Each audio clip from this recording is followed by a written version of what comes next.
Welcome glimpses of day first peep over the hill, to spot the field as damp with dew, the vole who danced to the nightingale's trill, does yawn and stretch, then noses through tall blades of grass, so cold, so sharp. Golden leaves stutter for fall, branches bear thus accord that autumn time is now set fast. So nuts and seeds by the squirrel are stored, who nimbly mounts the bark of ash, to pause and glance at distant spires. On the river so nonchalant, biding their time, calm swans do guide their cygnet's path. Close by the shrew scurries home from that line, where steaming roars and fiery wrath do close up close on him and hiss. Bowing poplars soon usher this president by, where sour-hued stones can raise no joy. Then screeching brakes in the citadel cry, and stoker grey and driver blue plod on to find the tea made fine. In this station of sandstone and elegant grime, the poundings rumble anxious hearts, who longed for loved ones or losing them pine, for they may never greet that part of life again, at home they fear. Near the wheezing and rasping, the clatter of hoofs that gathered in broad courtyard square had clip-clops clocked by a face up above, which, from its tower, beams out a glare, past hands too slow to hide its cheek. Jolly merry the duer of turrets with you, give cautious greetings to the foe, reminding any who may go astray that straight to jury they must go, when found and caught, then fined in court. Pretty fountain or statue or flower or sod accompany all who take their rest, to watch those others so hurried and hot attempt to beat the clock beset with flue they fly, and steam with cold. On the street of the nation, high buildings in trance, both restaurant and hotel clad, it blossoms into a buzzing expanse, that place of which the hearts are cross, as town hall quaint, dear time recalls. You remember it well, do you not, sad old town? It hurts, it must, oh aye, it ought. That time, your prime, has now passed, and you frown, as you perceive what new is wrought upon your streets, before your eyes. In this place there was seen regal train at a time when sirs and wives would come to trade. In rain and shine a fair deal they would find, on market stalls with goods well laid, to tempt those sirs to treat their wives. With a bell so resounding, it rippled the calm which lay upon the town asleep, so morning broke with a cling and a clang to folk who broke with clinging sheets. The herald cried, so he was well. He dismounts does the squire from the brutham to ground.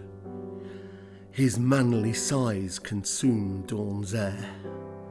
Of stately mould, quite at home with the hounds, this man looks well, with better fare than his poor maid or her poor man. By a transport more humble than that of her lords, she's made her way to seek her wares. Pallid and slight, with dress floral but worn, this girl is sad, her plight far worse than her rich sir's or his good wife's. For the proud lady flaunts all her graces and airs, through all she shoves with stride so brave. Her dress is silk, and her bonnet and pearls help jerk the eyes of noble and knave from their dear wives to some dear's wife. Now the parson meets ladies in tea rooms so quaint, to utter one more "Did you know?" and stress regret that the splendid old gent who passed away a week ago is no more seen, unlike his son. Out of doors linger warm scents of baking so fresh. The air is cursed by beggar vexed, who learns that brats, though deprived of his years, can yet afford to relish cakes, then shed some crumbs, which plump rooks scoff. Scarp they, as stout publican unbolts oak doors, through which soon pass those men who toil, in field, in workhouse, at devilish chores, for gents whose shoes are never soiled, nor shirt cuffs dark, from soot or sweat. Well-bespoke men are patrons of 3 fine hotels, where chandelier and pillar pride palatial rooms of aroma and taste, and one, hard by the station side, gives Queen her rest on journey north. When the doctor discusses his cases with judge, slow prudent nod of due reserve bears witness to an agreement of sorts on central points, as waiters serve right healthy meals with bread and wine. At another, the bishop who dines with the king just might survey the town hall square, for solemn mayor news of ministers bring, so local folk seek comfort where peace may be found, round off the square.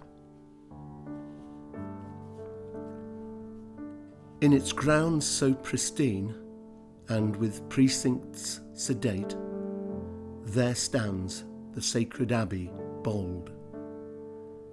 Gargoyles poke fun, they who, strangely ornate, alone offend the hallowed soul who looks to find a fiend who looks.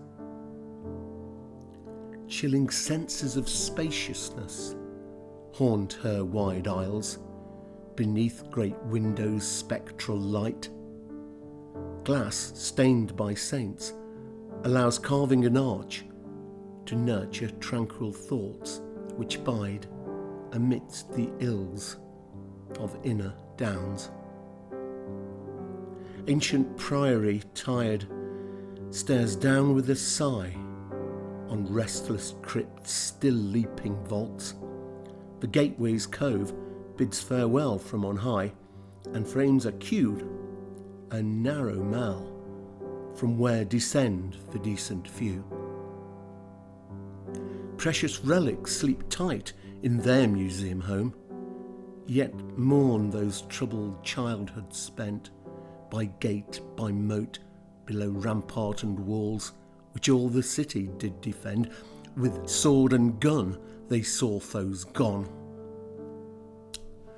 In the loom of the castle, the park, well at ease, sees love-bound pairs waltz round their rings, whilst veterans slumber through autumn's cool breeze.